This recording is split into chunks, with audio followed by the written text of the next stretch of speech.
નમસ્કાર ખેડૂત મિત્રો, હું અર્પણ પટેલ કૃષિ કેર તથા ભારત કૃષિ કેર તરફથી આપનું હાર્દિક સ્વાગત કરું છું.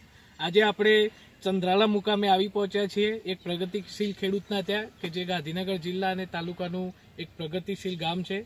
અને આજે આપણે એ ખેડૂતનો પરિચય લઈશું અને ત્યારબાદ એમણે પૂછીશું કે તમે કઈ પ્રોડક્ટ વાપરી છે અને એનું શું પરિણામ મળ્યું છે. નમસ્કાર ભાઈ. નમસ્કાર. આપણો પરિચય આપો ને જરા એકવાર. મારું નામ પટેલ સચિન કુમાર બાબુભાઈ, ગામ ચંદ્રાલા, તાલુકો જિલ્લો ગાંધીનગર, મોબાઈલ નંબર 9426260065. બરાબર. હવે આપણે આ કપાસમાં તમે દર સાલ કઈ વસ્તુ વાપરતા હતા અને આ સાલ શું વાપર્યું છે એનો એક ડિફરન્સ આપણે જરા જણાવવાનો છે. પેલું તો એક 10 સાલ અત્યાર સુધી બધાના મગજમાં એક જ થિયરી છે, કેમિકલ નાખો એ પ્રોડક્શન સારું મળે. પણ આ વખતે આપણે થોડું અલગ કર્યું.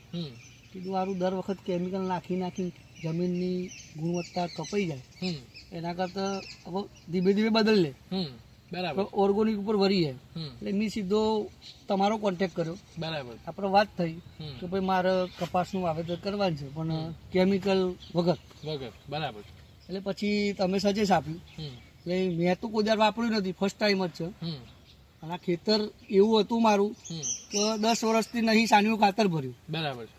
કે નહીં ઈકર નાખી કે કોઈ લીલો પડવા જ પાડ્યો નહીં. બરાબર. અને એવામાં કપાસું શેરવાના હતા. બરાબર. અને એવામાં તમારી પ્રોડક્ટો હું લેવા આવ્યો હતો. બરાબર. એ પ્રોડક્ટોમાં કઈ કઈ પ્રોડક્ટ આપણે વાપરી હતી? એક અલ્ટ્રા હતી, એક નીમ હતી, બરાબર, એક રિકો પ્લસ અને એક કીટ હતી, પેલી સોઇલ 5 સ્ટાર કીટ હતી 50 કિલો વાળી.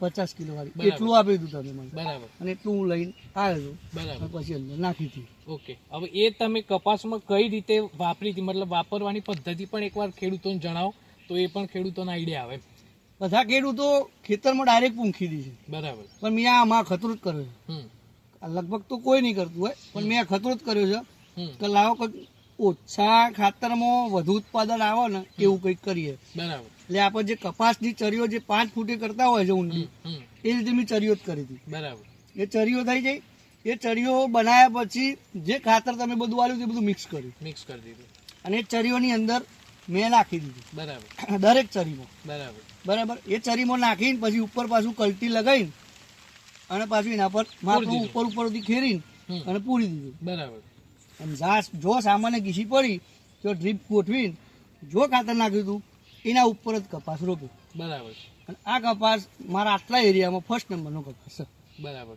તો હવે એમાં ખેડૂત મિત્રોને શું ભલામણ કરવી જોઈએ? તમે કેમિકલ ઉપર જે વર્ષોથી ચાલતી પ્રથા છે એ વસ્તુ કન્ટિન્યુ રાખવી જોઈએ કે આ આપણે જે કીટ બનાવી કે તમે સોઇલ 5 સ્ટાર કીટ છે, રિકો પ્લસ એટલે આપણું લીંબોડી ખોળ આવે છે પ્રોટીનયુક્ત, પછી રિકો પ્લસ સુંદર નીમ આવે છે, લીંબોડી ખોળ, દિવેલી ખોળ અને એક અલ્ટ્રા કે જે કાર્બનનો સ્ત્રોત છે, લિયોનાર્ડાઇટ કાર્બનનો, એ વસ્તુ વાપરવી જોઈએ.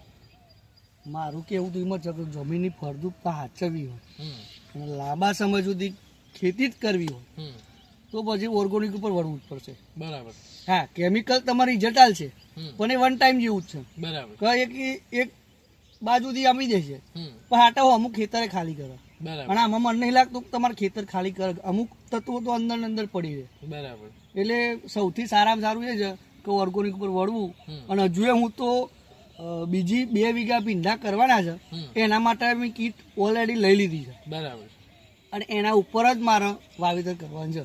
હવે 99% કેમિકલ વાપરવાનું ઓછું કરી દેવું છે. બરાબર. ધીમે ધીમે હું તો બધા ખેડૂતોને એમ જ કહું છું કે વધારે નહીં, તમે 5 વીઘા વાવતા હો તો 2.5 વીઘા કેમિકલ વાળું કરી જુઓ અને 2.5 વીઘા કરી જુઓ. ડિફરન્ટ કયો મળે છે એના ઉપર પછી તમે ડિસિઝન લો. બરાબર. ઓકે. તો ખેડૂત મિત્રો, જેવું આપણે સચિનભાઈએ કીધું એ પ્રમાણે કે કેમિકલ ખાતર છોડીને અમને આ વખતે ટોટલી ભારત કૃષિ કેરની જે પાયાની જે વસ્તુઓ છે, સોઇલ 5 સ્ટાર કીટ, અલ્ટ્રા, સુંદર નીમ અને રિકો પ્લસનો ઉપયોગ કર્યો છે. તો તમે જોઈ શકો છો આ કપાસ કે જે કેમિકલ વગર આટલો સરસ પાકેલો છે અને એમનું બી ત્યાર સુધીનો ને એમના એરિયાનો સારામાં સારો કપાસ એમના ખેતરમાં છે કે જે આપણી કૃષિ કેર તથા ભારત કૃષિ કેરની ટ્રીટમેન્ટ કોઈ દવા વાપરેલી છે. કોઈ દવા નહીં અને હજી પણ કોઈ દવાનો પણ સ્પ્રે થયો નહીં. બીજું કોઈ ખાતર નહીં. બરાબર. અને 2 જ પાણી જે ઉગાડવા આલ્યું પાણી એ અને એના પછી માપડો થયો ને એના થોડું પાવા આલ્યું એના પછી પાણી એની હાલ. બરાબર છે. ઓકે. એના વગર મસ્ત બને છે. ઓકે. આભાર. ખરીદી માટે આજે જ સંપર્ક કરો. ખેડૂતોની પહેલી પસંદ ભારત કૃષિ કેર પ્રાઇવેટ લિમિટેડ.